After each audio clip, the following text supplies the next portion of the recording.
So hi everybody. Thank you for giving me the opportunity to present this topic here. So let's start. A few words about me. So I work at Accenture Security in Israel as a Security Innovation Associate Principal. In Israel, it's also called Maglan, acquired company by Accenture. So as a senior researcher, I'm focusing on blockchain security, on quantum computing security, and a bit on product security. In past position, I worked for Robert Bosch for corporate research in Tel Aviv, scouting for IoT, cybersecurity, and AI technologies in the Israeli ecosystem. I also served as an investment manager for Jerusalem Venture Partners, one of Israel's leading venture capital firms, mainly investing in cybersecurity and big data early-stage companies.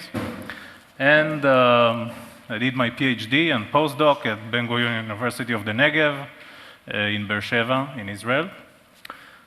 And you can contact me for any question. So a bit about Israel. So as you know, Israel is a startup nation where corporate and academia together with startup companies really join hands.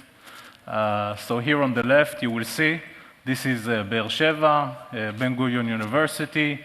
This is the university itself, adjacent to the Advanced Technologies Park here, where multinational companies and startup companies operate together with university professors and researchers. So a few words about Beersheba. So it is the largest city in the Negev Desert, in the southern part of Israel, often referred to as the capital of the Negev. Here on the right, you will see Tel Aviv, where the Accenture offices are located. As you see, Tel Aviv is the most populous city in the largest metropolitan area in Israel, and it is located on the Mediterranean coast, and with a population of more than 450,000 people. It is the economic and technological center of the country.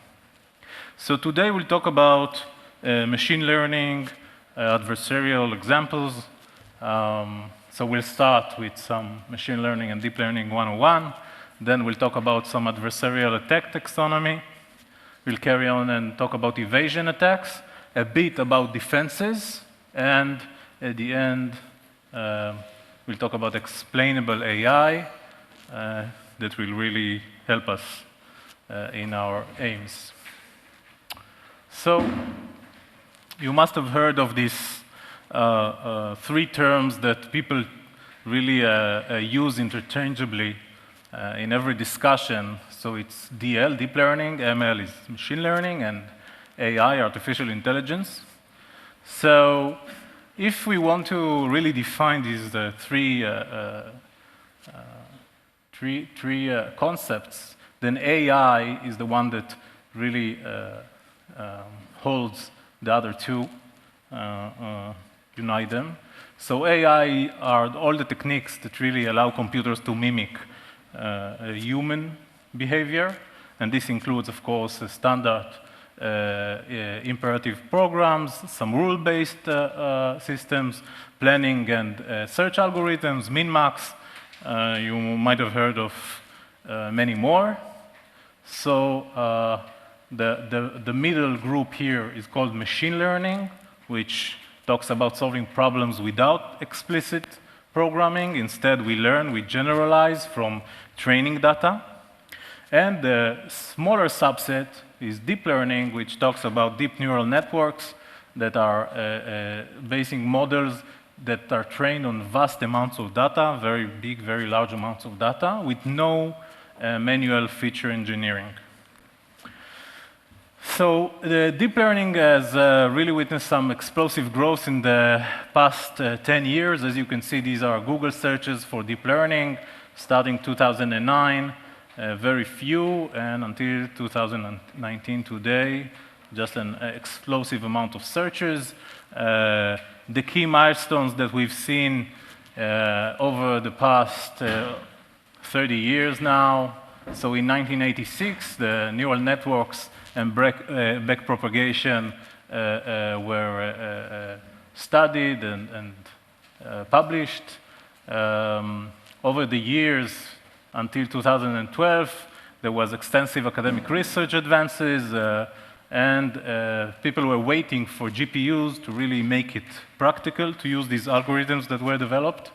In 2012, AlexNet wins the ImageNet competition with a wide margin. So that really incentivized the industry, and we can see here that in these days, hundreds and thousands of startup companies using deep learning in many fields.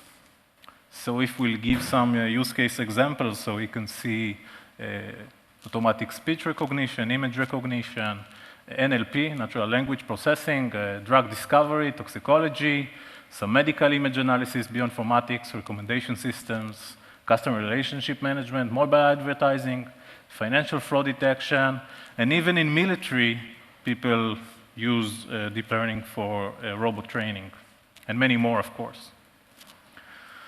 So, deep learning, is it only maybe a glorified curve fitting, as you can see here? And we've seen many examples in autonomous driving in the past few years, where we identify these different objects here, cars, pedestrians, and many more.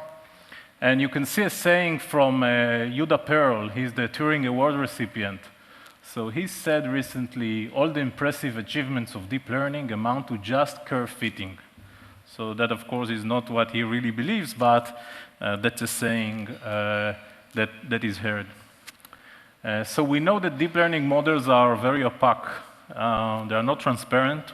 Most of them are not visible to us, and we don't really know why they work and how they really make decisions. So this is an inherent property of many of these networks, and it is a major point here to really let the model learn by itself which features to use in a picture, in a video, in a voice, in every data input that we apply deep learning on. And we do know that they do a very good job in generalizing from a very big training sets to really to take a test set, to train on it, and then apply to real-world inputs. But we know that many of these deep neural networks, they extract very different features from the ones that we use as humans, and this is, of course, maybe problematic for us to really understand the classification tasks and more decisions that these DNNs are making. So I wanted to show you a typical machine learning pipeline. You will see that it is made out of 4 distinct stages. Starts with the physical domain, then in the digital representation, then moving on to the machine learning model, and finally, again, going to the physical domain. So if we'll talk about a generic machine learning system, so this starts with some kind of an object or an action. Then you will see that on this action, some kind of a sensor, a camera, or some kind of input or output hardware is applied. Then in the digital representation, we see bits. Then we do some pre-processing. We input these features into the machine learning model. We apply that model, of course. We get outputs from that model. And we perform some kind of an action after analyzing those outputs. So in real-world problems, let's take the example of automotive computer vision. So it starts in the physical domain. We see a traffic sign, of course, with a camera. The digital representation is a JPEG file. Then we do some pre-processing. We get a 3D tensor in the a range of 0 to 1. We apply the machine learning model, we have the class probabilities, then we analyze the outputs, and the car brakes. That is the action that is performed in the physical domain. Now, let's talk about an example in the cybersecurity area. So, network intrusion detection as an example. So, we study in the physical domain. We see an attack network on network traffic. So, the action we do is we do packet sniffing on the network card. The digital representation here is a TCP dump. We do some pre-processing on that. We apply the machine learning model with the packet headers, with the flow metadata. We apply that model. We see the attack probability, and then we analyze the output and decide on an action in the physical domain, which is to shut down the infrastructure. So that is how it is applied in cybersecurity defenses. Okay, so some taxonomy to really give the basic concepts in adversarial attacks. So this is, of course, split between the inference phase and the training phase. So maybe let's start in the training phase. We know that the attacker can do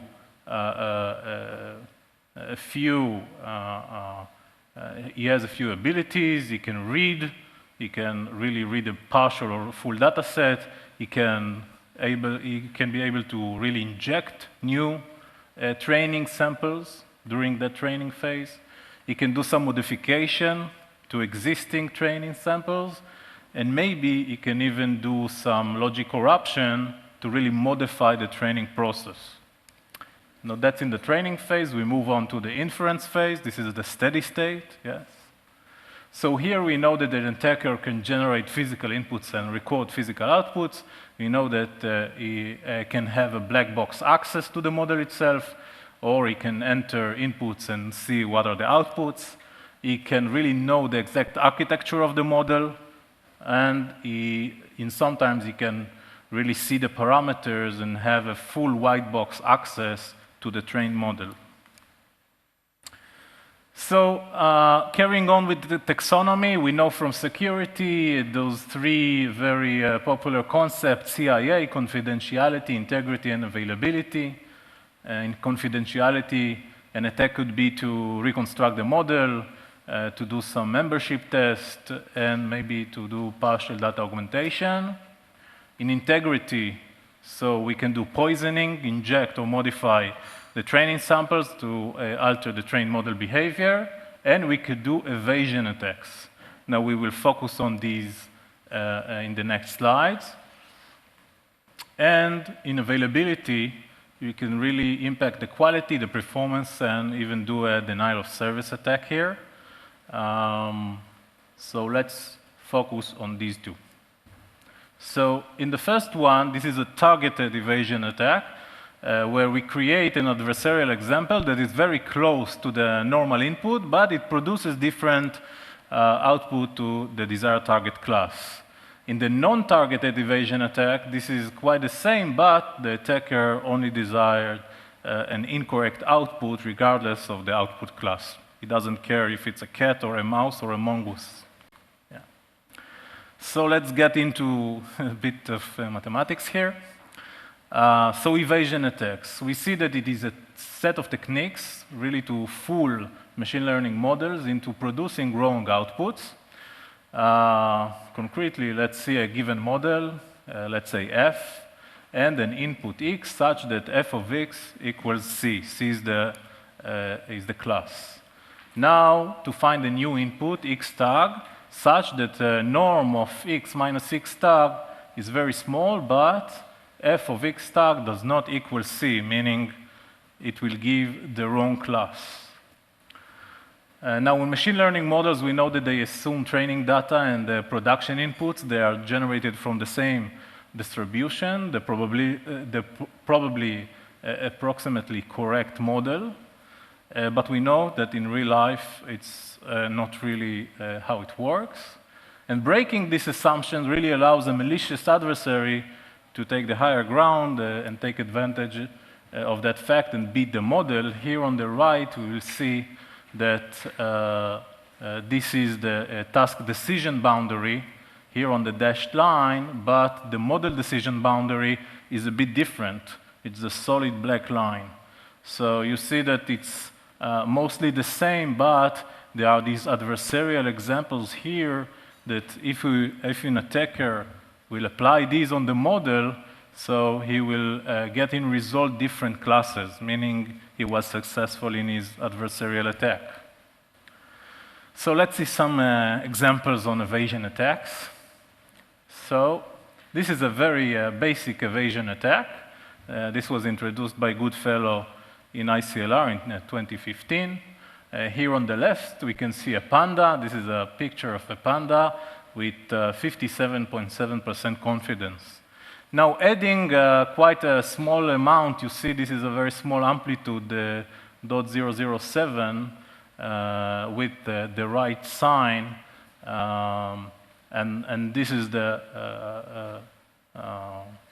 picture after applied with the adversarial attack, and you will see that the network identifies it as a gibbon with 99.3% confidence. Now, this is a real gibbon. We as humans see it as a panda, but the network is pretty confident that it's a gibbon. So this shows you how effective this attack really is. So this is some real-world evasion attack from smartphone camera. So we know that this, for each of us humans, appears as a washing machine, right? So with the clean image, the network will say that it is a washer with a confidence level of 0.53. With the adversarial image with a small amplitude of this attack, only epsilon equals 4, the network will say that it's 0.34 as a safe and only 0.22 as a washer. Now, applying a more robust or higher amplitude with an epsilon equals 8 attack, we will see that the safe confidence level is 0.37 and loudspeakers is at 24% confidence. So this was introduced by Korakin at 2017. Now, this is an interesting adversarial patches on face recognition. So two definitions here. One is dodging, is to fool the classifier into classifying the face as somebody else.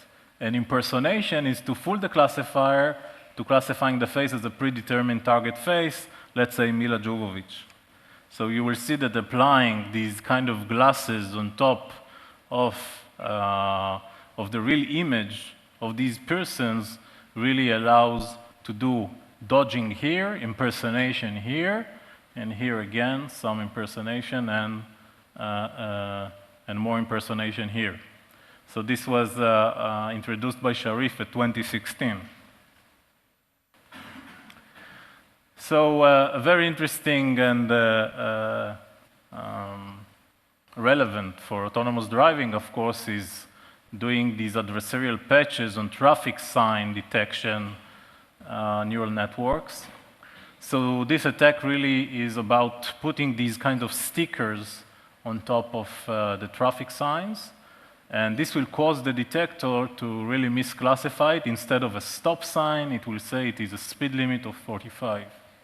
Now, this, of course, is very dangerous in autonomous driving, and you understand why this topic is quite researched. So these adversarial attacks also apply on speech recognizers, these automatic speech recognizers. So first we will hear the example with the clean audio sample. Then we will add to it the adversarial attack with quite a small amplitude. And then we will hear the sample which was applied with the attack. And let's see.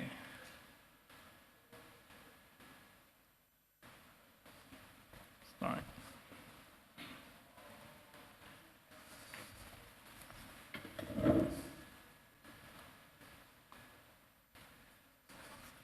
Yeah.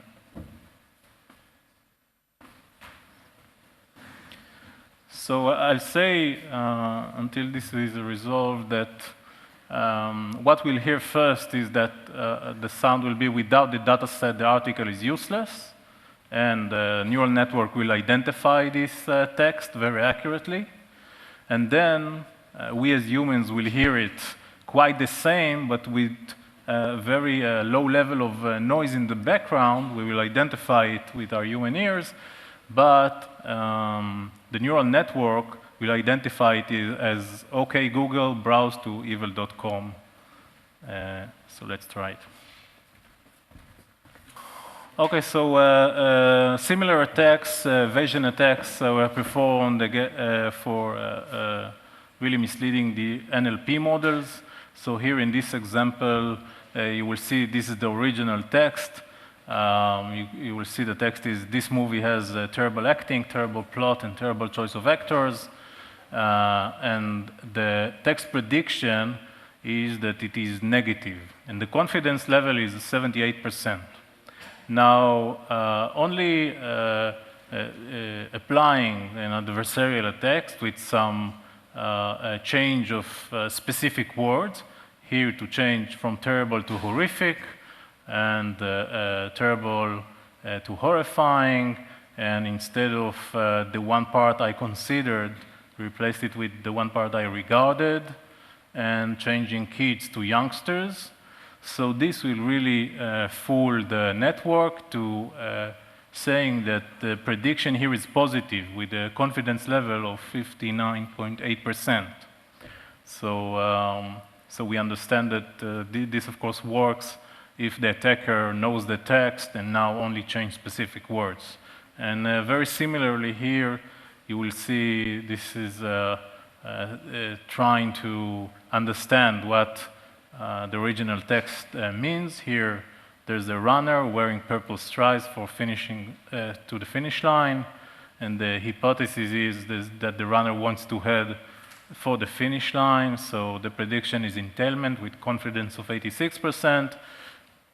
And if we change only one word from runner to racer, so the text prediction will be contradiction with confidence level of 43%. So this shows you how effective this is, and it was presented by Arzanton at 2018.